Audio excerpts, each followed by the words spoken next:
மறக்காமல் குமரி குரல் சேனலை சப்ஸ்கிரைப் பண்ணுங்க, லைக் பண்ணுங்க, ஷேர் பண்ணுங்க. உங்கள் கருத்துக்களை எங்களிடம் தெரிவியுங்கள். 1430 பாடல் மந்திரம் திருமூலர் இயற்றிய பாடல். ஓம் நமச்சிவாயா. சுத்தம் அசுத்தம் துரியுங்கள், ஓரேழும் சத்தும் அசத்தும் தணந்த பராபரை உய்த்த பராபரை உள்ளாம் பராபரை அத்தன் அருட்சத்தி யாயெங்கும் ஆமே. விளக்கம்.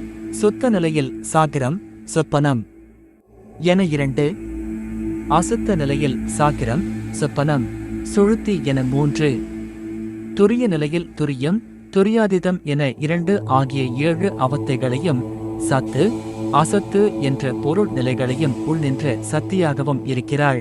அவள் சிவபிரானது கடந்த பராசக்தி இயக்கு சக்தியாகவும் இயங்குகின்ற ஆன்மாக்களின் அருட்சக்தியாய் எங்கும் நிறைந்தனள். சுத்தம் என்பது உயிர் மும்மலங்களும் நீங்க பெற்று இறைவனோடு கலந்திருக்கும் நிலை. சுத்தத்தில் திருவருளை சிறிது சிறிதாய் உணர்ந்து அதில் அழுந்துதலும் முடிவில் சிவத்தின் கண் அழுந்துதலும் நிகழும்.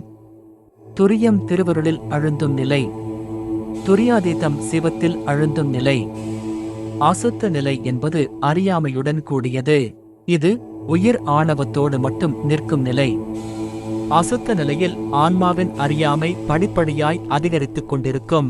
உயிர் மாயை கன்மம் இவற்றோடு கூடாது ஆணவ மலத்தோடு மட்டும் இருப்பதும், பின்னர் மாயை கன்மங்களோடு கூடியிருப்பதும், பின்னர் மும்மலங்களும் நீங்க பெற்று இறைவனோடு இரண்டர கலந்து நிற்பதும் ஆகிய 3 நிலைகளை உடையது. இந்நிலைகளை அவத்தை எனப்படுவது. எஸ். கார்த்திகேயன். கருத்து.